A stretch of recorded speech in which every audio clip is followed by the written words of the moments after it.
Jamaican-born, UK-based recording artist Krishane, who some are describing as a major talent that is about to break real big. So far, Krishane has toured with pop star Ariana Grande, co-written for Tempa, featuring Wizkid, and collaborated with the likes of Patoranking and Dancehall king Beenie Man. And now looks to solidify his Jamaican roots right now, right here on our stage. Hey, Mr. Winford. How are you? Welcome. I'm good. I'm good to be here. Thanks for having me. Good to have you. Okay, so what's your mission in Jamaica? Exactly. Explain your mission here now. Mission in Jamaica? Well, is it work or your home or what?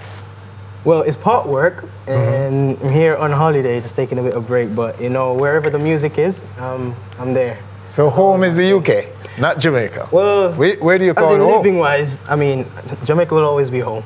You know, but I reside in the UK as now. As of now? Yeah. How old were you when you left Jamaica? I left Jamaica when I was 17. 17? 18.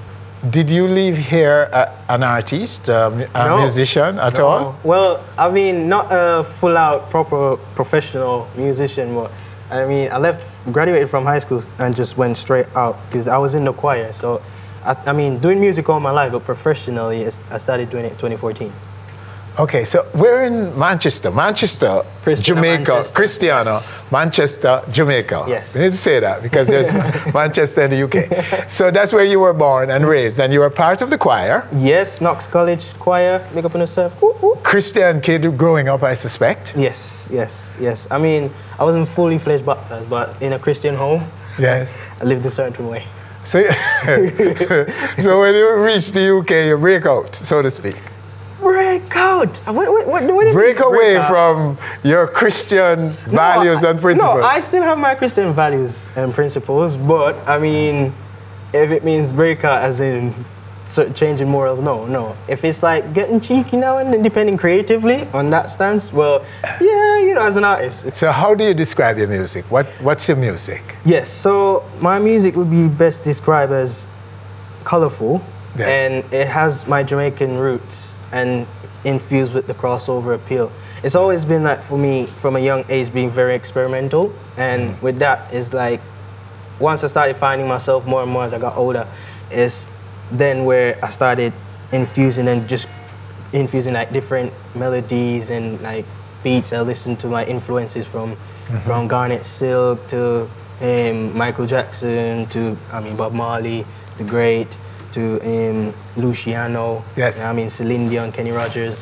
I listened to all of those different music genres, and always been driven by the color from there, the melodies and all of that. So I'd infuse those and just start in habit, like mental habit, start coming up with my own ways of just singing and stuff. So it started from a very young age with the whole singing approach and stuff. So it's that that eclectic mix of genres that you've consumed and liked and loved and so on, that you're expressing in your own music. And then brought out this new approach to music. It's something that's very soulful at the same time, colorful and very adaptive, I would like to say. Does that distinguish you from the rest? I can confidently say yes. It does? It does, because there's only one Krishane, and only me, and whatever. Because the thing is, it's like, I know how the music scene is nowadays, and for me, being different was always an important thing for me.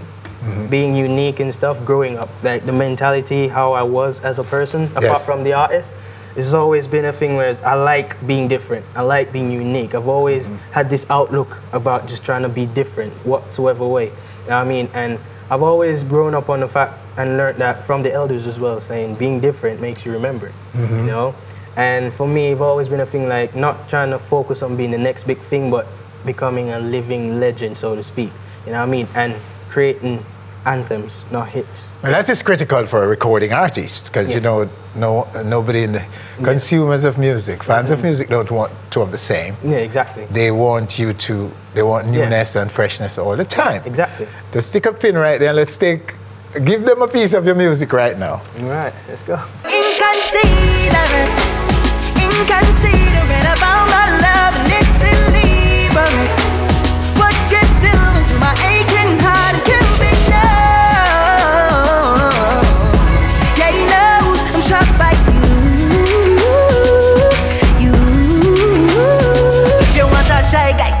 can be it. If you need a rude boy, baby, I can deal it. If you want a lover man, trust me, I go feel it. If you have no other plan, let me be the reason.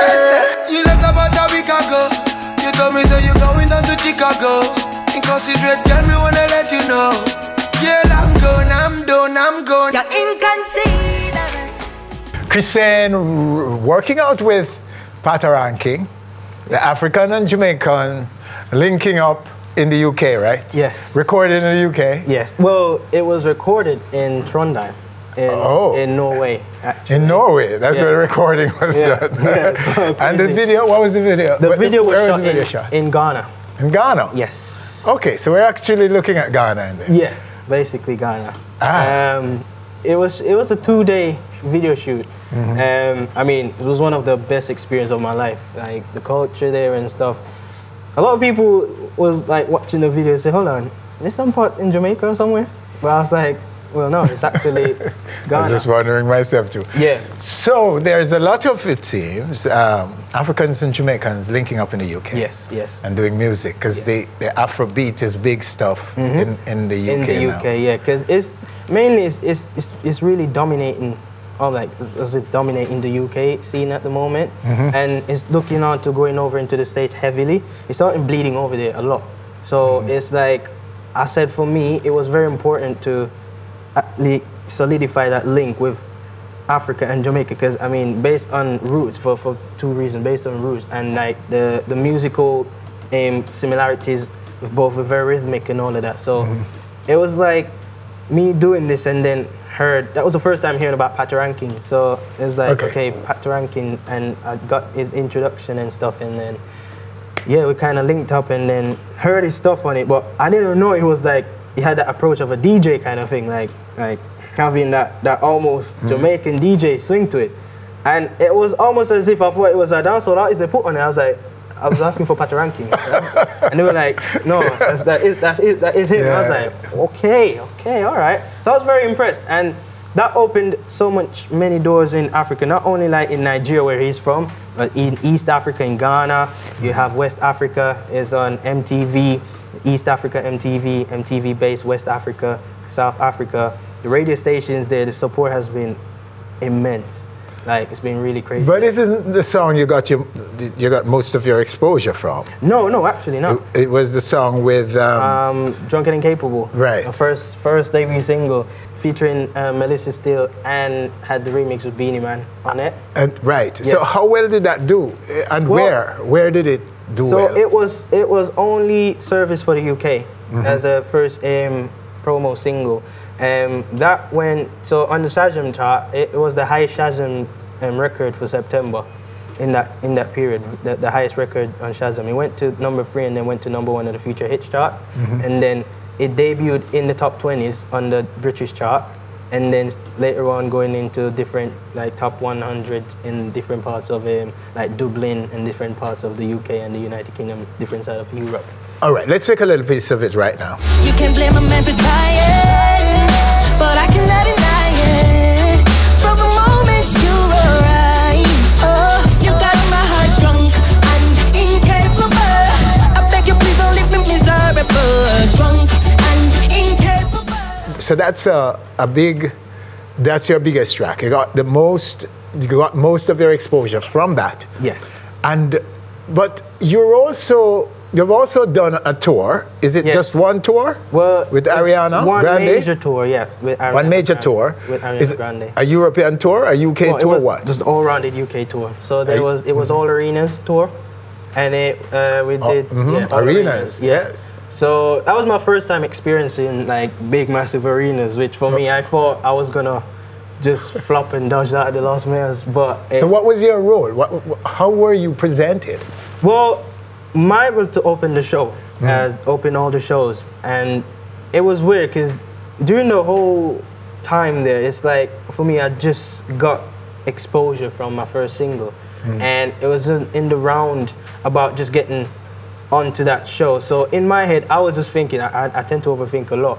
I was thinking like maybe it's too early for that, maybe it's not. Okay, I don't know if I'm ready for this, and I don't know. It's like during the show and stuff, it was really not what I expected, like way beyond what I expected. Like the reception was really good, and there was new fans being created, you know, new adventures, new opportunities being created. Ariana was really happy herself, was really pleased that I was there to come and do my thing, you know what I mean? Your songwriting? Songwriting, yes. Sounds like you're a big writer.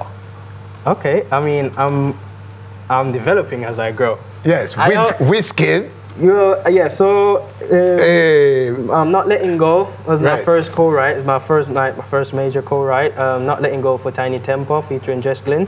So that went #1 on the chart. On what chart? On the UK chart. The UK. And then started charted in different territories. I can't remember fully. It went platinum, and I think it should now double platinum around this time now. And then yeah, it went on the album and went on Jess Glynn's album. That went worldwide and went double platinum. And then I co-wrote the Mamacita track with Wizkid, featuring Wizkid on it. And that doing this thing as well, like it started accumulating stuff, views on YouTube and stuff like that, getting his credits, started opening gates in South America. So where exactly are you now? Now, would you say? Well, I'm not where I'm supposed to be. Yes. But I won't give away details, but there's like some exciting stuff I'm working on and coming out the bag. You're beaming with excitement when you think about them. So we'll be tracking you to make sure that we get the story. But yes, soon. But talk a little bit about your Jamaican roots now, because you're here. You want to be Jamaican. You want to continue to project your Jamaicanness in your career. I mean, with your career. All in all, wherever I go, no matter what, I'll always be Jamaican. You're Jamaican. I'm Jamaican, so it's true. It's even if I end up singing pop, I'm still Jamaican, because I always said to myself, it's like, for me, not only like, for example, you have Bob Marley, for example, has done put his contribution to the world for Jamaica. Then you have Shaggy came through and doing his contribution in his life, and then you have Sean Paul came through doing contributing to Jamaica. And now in the UK, and two main upfront Jamaicans, it's like, okay, so where Stylogy is doing the dancehall thing, is representing the UK dancehall, but at the same time it's showing Jamaica in the UK dancehall scene. As for me, I'm taking it on a different route for Jamaica. And I think it's important that, again, where I keep saying to myself, I always like to be different and stuff, you know what I mean? So with that, it's like, where my vision is, I know that next year I'm not going to be the same person creatively I was, but I know that I'll be showing different sides to me, you know what I mean? Like, I always say, spread the color, you know what I mean? So for me, that's always been a thing for me, spread the color. It's a way of life, and I live by it. So it's like, for me, it's important that, guaranteed for a fact that I'm gonna be a different person creatively and a more evolved person. Because I always believe in growth, you know what I mean? And you only become better when you grow, you know what I mean? So you're gonna expect the same Jamaican kid, but a different style. Krishane. Yes. We're looking forward, sir, for when you come back as the superstar, the international superstar. You're pretty much close. You're very close. You're rolling with superstars and writing and so on for them. Yeah. But when you come back to Jamaica in your own right, we look forward to having you right here on our little stage in Jamaica. It's a little stage. I'm so happy to be here in front of you, Winford. I mean, from growing up watching you on telly. Oh, great. Good to know. It's an honor. Thank you. Yes. Well, we look forward to having you back, and we'll be tracking the career and making sure that Jamaica knows what you're up to. Blessings. I appreciate that. Thank you so much. Well, there you have him in this segment. Krishane, our very special guest. Stay with us, still to come. The panel discusses reggae versus dancehall on the global stage, and the Jamaican-based dancehall artist with the #1 selling album on Billboard Reggae chart at the moment that we have never heard of. Coming up right here on stage. I suspect you like that video. For more, click and be on our stage always.